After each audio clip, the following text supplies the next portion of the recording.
Ribuan orang dari 46 ormas Islam meminta pemerintah membubarkan Jemaah Ahmadiyah. Namun Ahmadiyah membantah ajarannya menyimpang. 5,7 miliar rupiah dianggarkan Pemda DKI untuk pengadaan laptop kelurahan.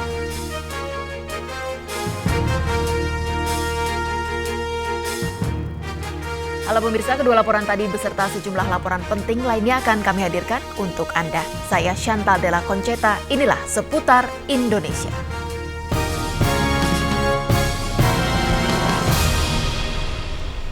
Pemirsa, ribuan orang dari sedikitnya 46 ormas Islam siang tadi menggelar unjuk rasa, meminta pemerintah membubarkan aliran Jemaah Ahmadiyah yang oleh Bakor Pakem dinilai menyimpang dari ajaran Islam. Namun pihak Jemaah Ahmadiyah yang tengah menggelar Mukernas di Bali menolak dianggap menyimpang. Mereka mengaku selama ini memegang akidah Islam termasuk dalam pengucapan kalimat syahadat.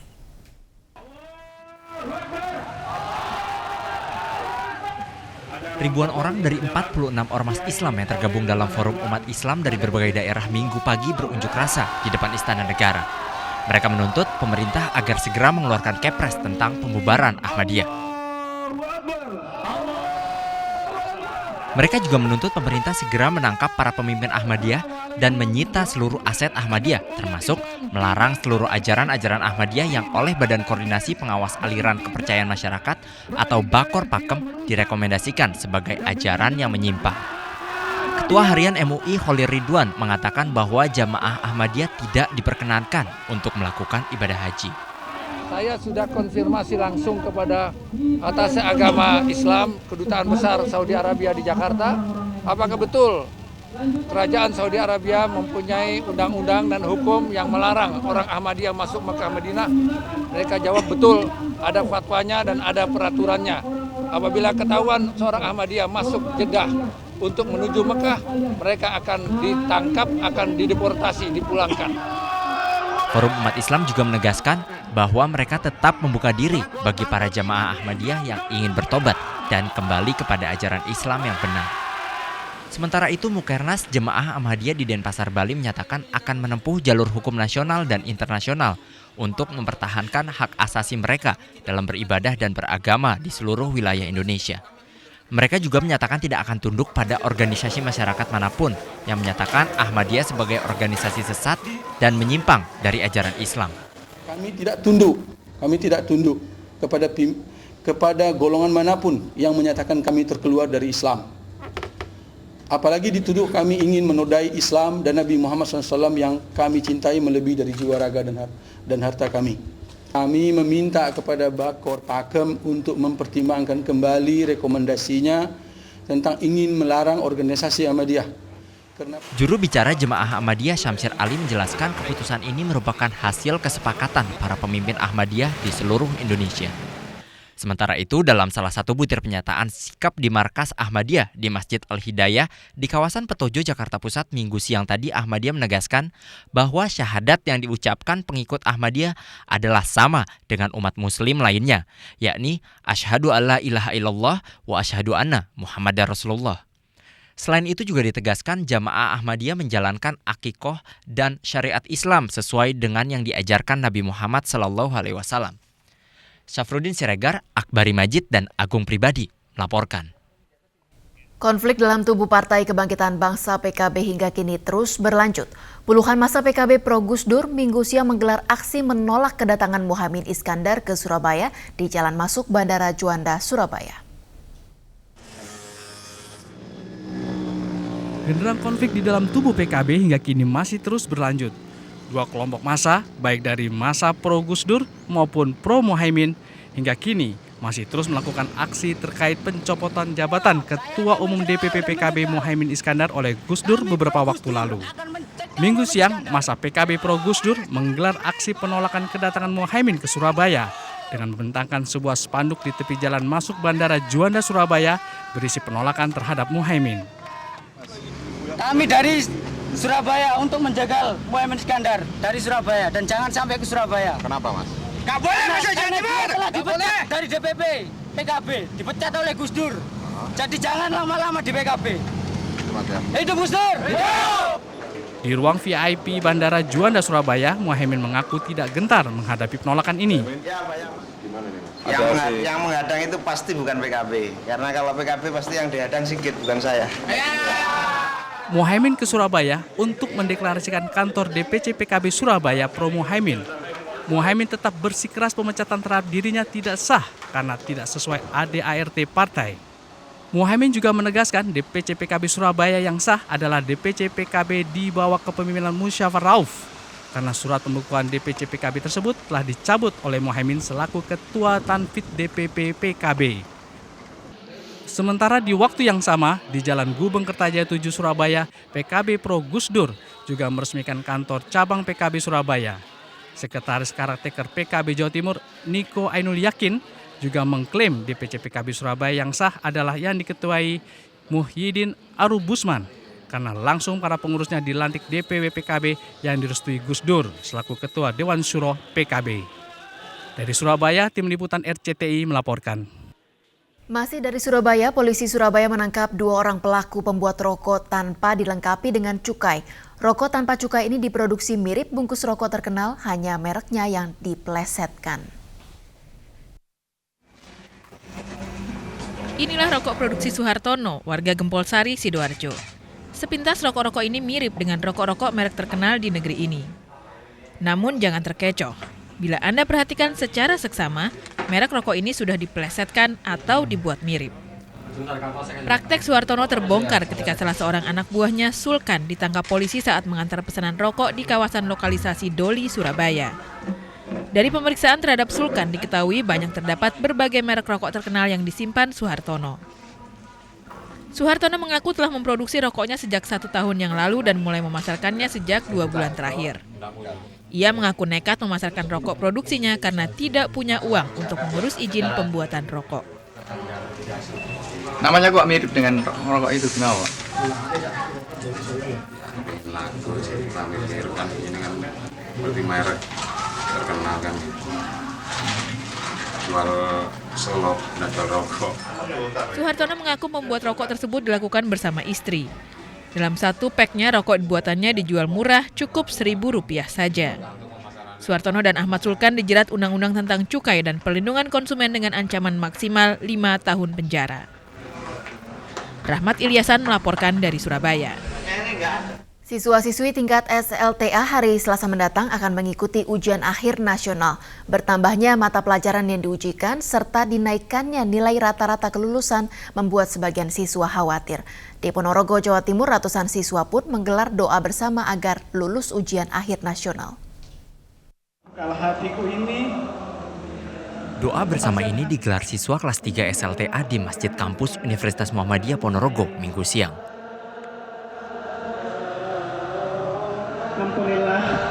Isak tangis mewarnai kegiatan doa bersama ini yang dirangkai dengan training spiritual quotient yang diikuti ratusan siswa ini.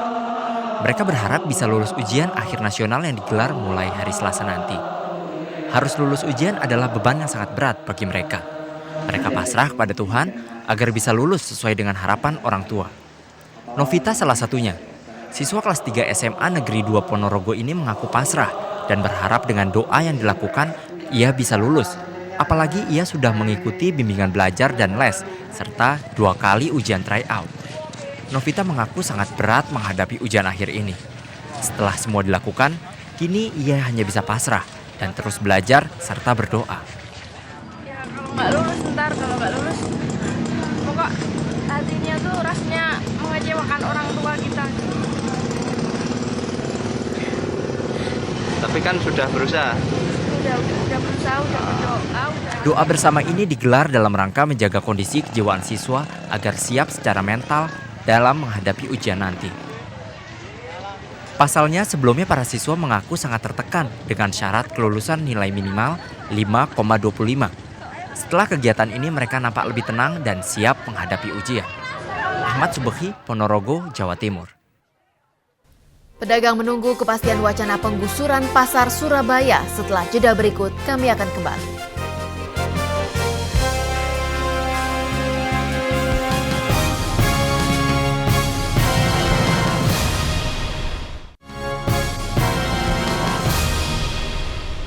Pemirsa, Jalan Surabaya Menteng, Jakarta Pusat tentu tak asing bagi masyarakat pecinta barang antik.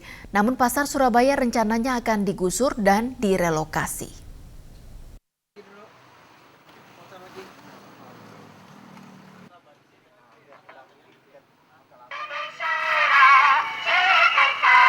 Alunan musik gramafon ini mengawali kegiatan keseharian para pedagang di 184 kios di sepanjang Jalan Surabaya, Jakarta ini. Pasar ini sejak dulu dikenal sebagai pusat penjualan barang antik dan bekas berkualitas. Maka tak heran, barang-barang yang dijual di sini walau sudah usang bisa disulap sedemikian rupa hingga menjadi barang yang memiliki nilai ekonomis tinggi. Sebut saja hiasan rumah tangga, alat rumah tangga, tas dan koper, barang elektronik, kaset dan plat hitam zaman dulu, peralatan kapal, atau barang prasejarah sekalipun dapat Anda temukan di sini.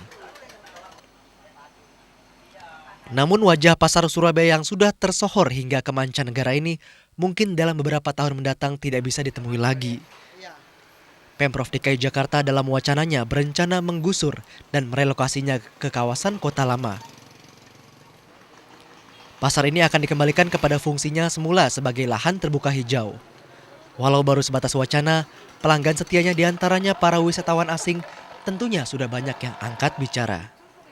Did you know that this place will replace to another place? No? No? Where? It will replace to Kota. Why? Oh, that's bad news. Yes, that's a place. Saya dulu di sini waktu kecil, saya juga lahir dari sini, sering ke sini juga. Ya mungkin rada sayang kalau bisa dipindahin, kan ini udah kayak institusi buat Jakarta sendiri. Jadi mungkin sedikit ya sayang kalau bisa dipindahin. Kalau misalkan semua diginiin lama-lama, ya wajah Jakarta yang lama bakal hilang gitu, dan kota ini bakal semakin kapitalis banget gitu. Gubernur DKI Jakarta Fauzi Bowo mengatakan wacana penggusuran belum akan direalisasikan mengingat selain tidak diprioritaskan, pasar Surabaya belum dinilai mengganggu ketertiban umum. Namun kalaupun akan direalisasikan, rencana ini harus diputuskan lewat pertimbangan yang matang. Ketua Paguyuban Pedagang dan Pengrajin Pasar Surabaya, Mumu, yang sudah menggeluti usaha barang antik sejak tahun 70-an ini mengatakan para pedagang di sini masih mengantungi izin berdagang dari Pemda dan Dinas Pariwisata DKI Jakarta hingga tahun 2015. Namun pihaknya hanya bisa pasrah jika akhirnya wacana tersebut akhirnya benar-benar terwujud. Hari ini ya timbul isu-isu mau dibongkar. Kata saya ini apa salah saya, apa salah pedagang, karena di sini kan tertata dengan baik. Ada yang mengatakan menyita trotoar, saya bilang yang ngasih berita itu nggak lihat sama mata kepala sendiri, lihat aja di sini. Trotoar masih ada, fasilitas umum, lalu lintas nggak macet. Itu, jadi berarti masih memenuhi syarat. Kini hanya satu yang diinginkan para pedagang, yakni kepastian, agar mereka tidak lagi merasa cemas dan nasib mereka tidak terkatung-katung. Pemirsa, apakah 184 kios yang berada di sepanjang Jalan Surabaya ini akan mengalami nasib yang sama seperti kios-kios yang berada di Jalan Pasar Barito maupun di Jalan Rawasari Jakarta? Yang jelas, lebih dari 1.000 karyawan yang biasanya bekerja di kios-kios ini akan kehilangan pekerjaannya jika Pemda DKI Jakarta menggusur wilayah ini. Ibu kota Jakarta juga akan kehilangan aset pariwisatanya yang sudah menjadi ikon di pasar regional dan juga internasional. Gusti Aitonam melaporkan. Lebih dari 5 miliar rupiah dianggarkan untuk kebutuhan laptop kelurahan di DKI Jakarta. Seputar Indonesia segera kembali.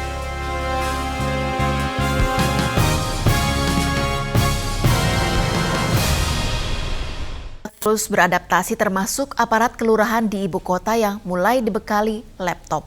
Namun, apakah perangkat kecanggihan teknologi harus diikuti dengan anggaran yang tinggi pula? Berikut penelusuran tim liputan kami.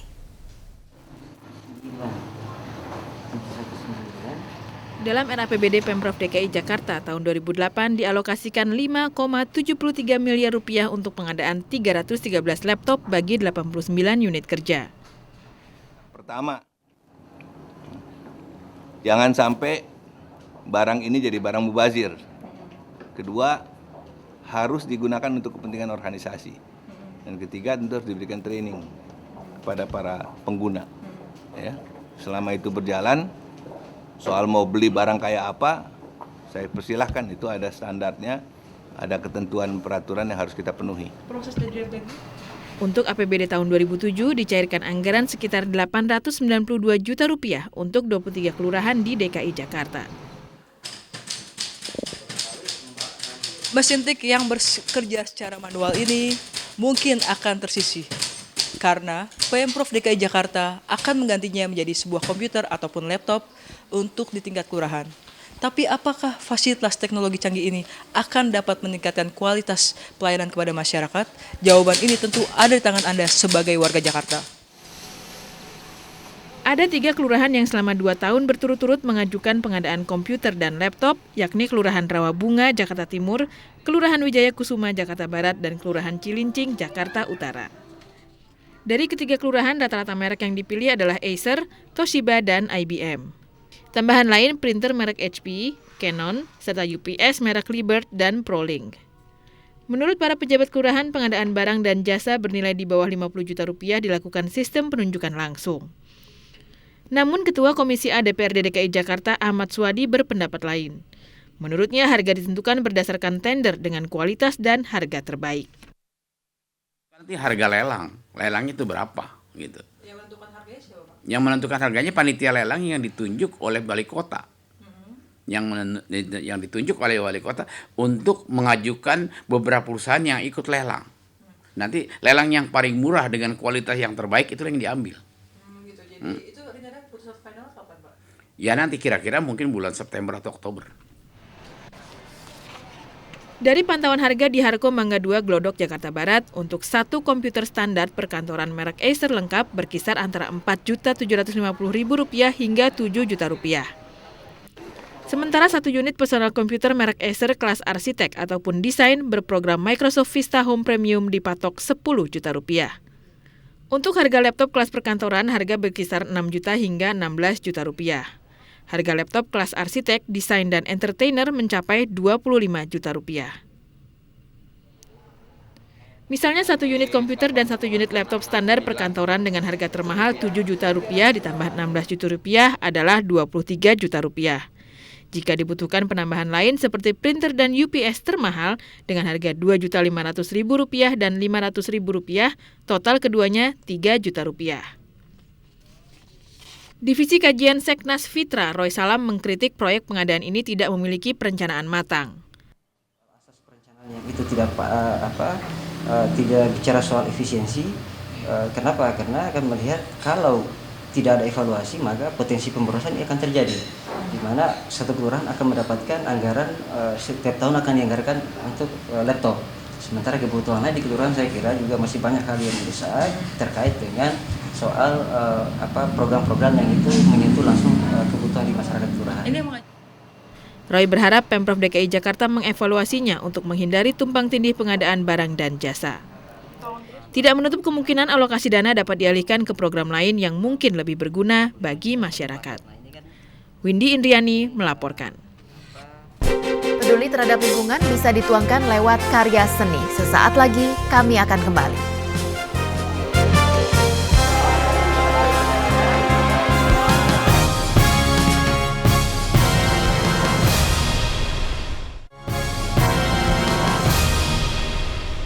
Siswa-siswi dari sejumlah sekolah di Jakarta dan Bogor dilibatkan dalam kegiatan seni dalam rangka Hari Bumi oleh Kedutaan Besar Amerika Serikat di Jakarta. Para seniman cilik mempersembahkan berbagai karya mereka di bidang seni yang bertemakan tentang lingkungan.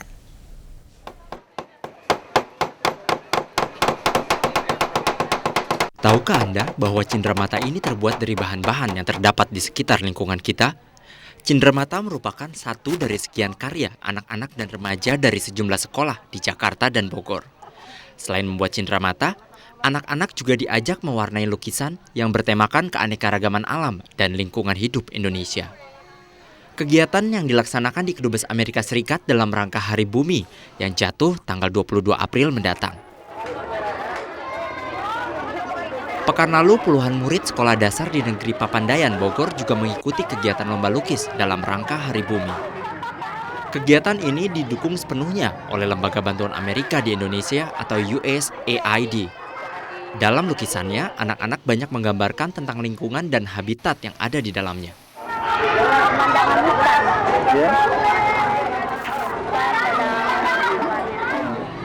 Ada kura-kura, ikan, terumbu-terumbu juga. Duta Besar Amerika Serikat Cameron R. Hume menyambut baik kegiatan anak-anak ini. Menurutnya, anak-anak memang perlu mengenal dan mengetahui pentingnya melestarikan bumi sejak dini agar lingkungan dan alam yang kita miliki dapat terjaga dengan baik. Negara Anda mungkin memiliki keindahan lingkungan hidup yang paling fantastis di dunia. Negara Anda juga memiliki hutan yang mempunyai keragaman spesies dalam 1 hektar yang jumlahnya lebih banyak dibanding seluruh hutan di Amerika Utara. Jadi alam Indonesia tidak hanya indah, tapi sangat penting bagi kelangsungan dunia. Bagi Anda yang tertarik dengan karya seni dan lukisan-lukisan anak-anak tadi, jangan lupa untuk menghadiri pamerannya di Kedutaan Besar Amerika Serikat, Jakarta, pada puncak acara peringatan Hari Bumi nanti. Gusti Aitonam dan Furkon Munawar melaporkan. Seputar Indonesia 20 April 2008 berakhir di sini. Saya Chantal Della Conceta, terima kasih telah bersama kami. Sampai jumpa.